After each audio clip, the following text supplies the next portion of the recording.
Dinner with Andrew.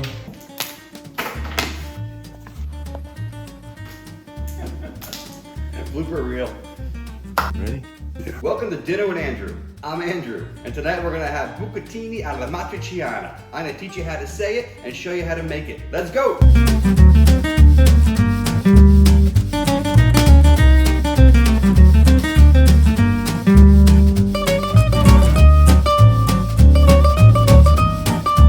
So we have our matriciana to make here tonight, and like all Italian food and all cooking in general, but Italian in particular, the key is really the process and the ingredients.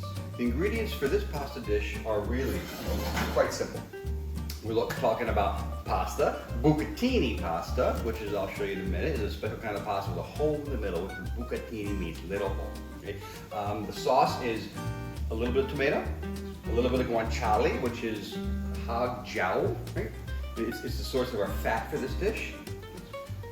Thinly sliced red onions, a little pepperoncino, little red pepper flakes, right? And parmigiano cheese.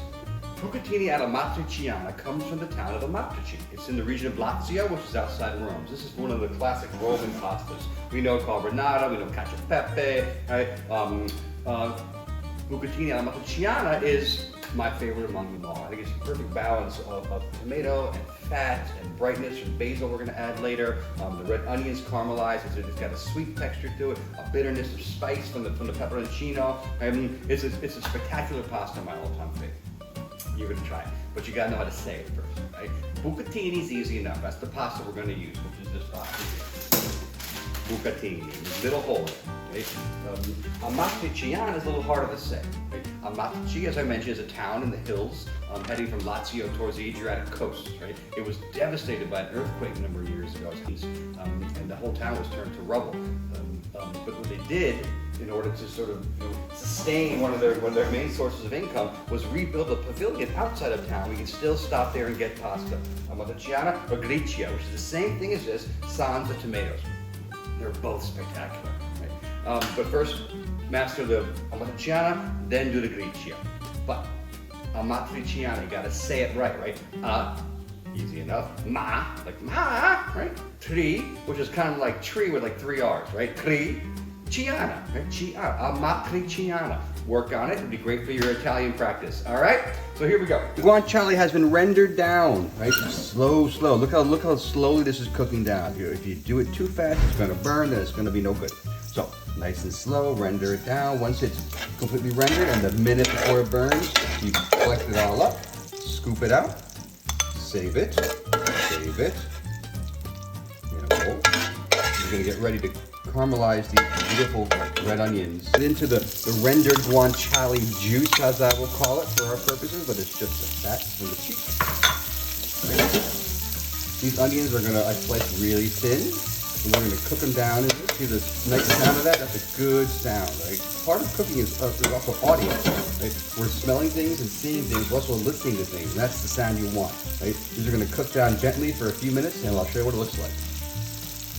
All right, people, let's talk guanciale, an imperative Italian ingredient for really authentic Italian pastas. It's used as the fat component in carbonara, in gricia, and of course, amatriciana.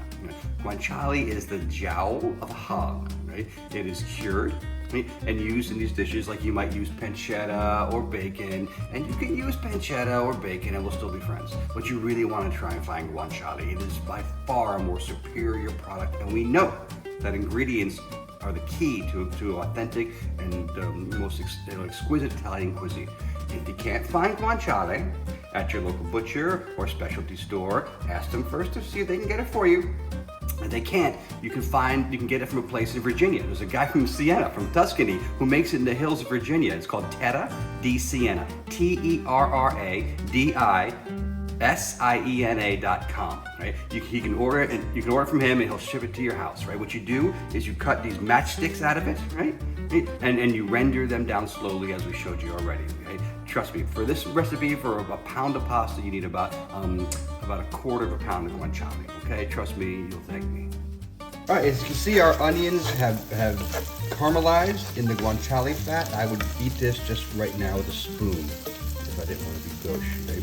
We're going to take some pasta and add it to this in a minute, but not just quite yet. It's almost ready. First thing we gotta do is get our tomato base in here. So there's this nice tomato component. This is 1 ounce can of crushed tomatoes with some basil torn and added to it. It's not a ton of tomato sauce. And these pasta dishes in Italy use tomatoes when they have any sauce, tomato sauce in particular, as a coating on the noodles. It's not soup, right? So we got our tomato sauce in here. It's melding with the caramelized onions. It's gonna cook down for about 5 minutes. Okay, so I'm gonna bring it up to a boil. All right, I'm gonna call it a heavy simmer. Okay. I'm gonna add some peperoncino to it, add a little arrabbiata. Okay. Put a lot of peperoncino in there. That's to taste, of course, right? I like it a little spicy, a little arrabbiata. That's just me. You can skip it all together if you want. The sauce is reducing. I'm gonna return the guanciale in there. So we have the onions that are cooked in the guanciale renderings. Then we have the guanciale meat that survived that rendering session back in the pan, right? Melding with the sauce. The sauce is incredible. I would just put this on bread. Right? We had this ready to go. Okay, so the pasta simmered down perfectly. I'm gonna take my pasta, right, and add it to the sauce. This is a great trick for Italian cooking. This pasta is about a minute short of al dente. Right? I'm gonna finish cooking it in the sauce. Great trick. Right? What it will do is instead of absorbing water from the pasta pot, it's gonna absorb the sauce, and the whole noodle will taste like the sauce, not just a coating on it. So I'm adding it in. It can be a little messy.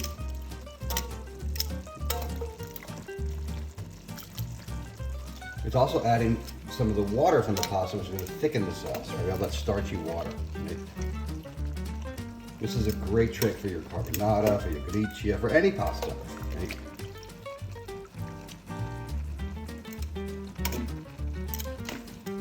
Okay, move this away off the seat.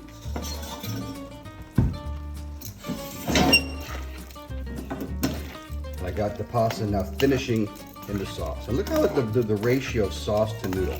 It looks like a little bit of noodle, more than sauce right now, but give it a minute. Wait with me, people. And before I plate, I'm gonna do a little secret here for us. Or share a secret, I should say. I'm adding my cheese. This is parmigiano. This is not pecorino. And of course, it's parmigiano I got from Italy, imported. I grated 1 granule at a time. No, right? I got this out of a canister too, which is fine. But it should be parmigiano, not pecorino, because of the salt that pecorino has. We don't need extra salt here. We've got plenty of salt from the guanciale. Okay, add a little salt, add a little cheese into the pasta, right, to create a little bit of a texture. Then we plate. I'm not doing that fancy twirl thing that they do in the nouveau restaurants. I just put it on the plate, just like my grandmother did. Nice, reasonable portion. Plenty of guanciale, plenty of sauce, a little sauce on top, which comes with the guanciale and the onions. I'm gonna add some cheese. A nice little sprig of basil for presentation. Whoops. Get in there, basil. Oh, look at that. All right, people. This was Dinner with Andrew, and we made bucatini alla matriciana. Before I say goodnight, let me point out a few things to you. First is this book here. My creative director, cameraman, buddy is Daniel Paterna. He wrote this beautiful book called The Feast of 7 Fishes. It's a memoir, it's a cookbook. It's also a reflection on the neighborhood he grew up in Brooklyn, Bensonhurst, in the 70s and 80s, and a real tribute to that area, particularly the local purveyors and the customs they keep alive through their food. These 2 other books here are from me. They're my tributes to Italy. They're love letters to Italy, and they're full of food, including a matriciana. So if you're looking for some reading with your food, I suggest you pick up these books, right? And let us know what you think. Buon appetito.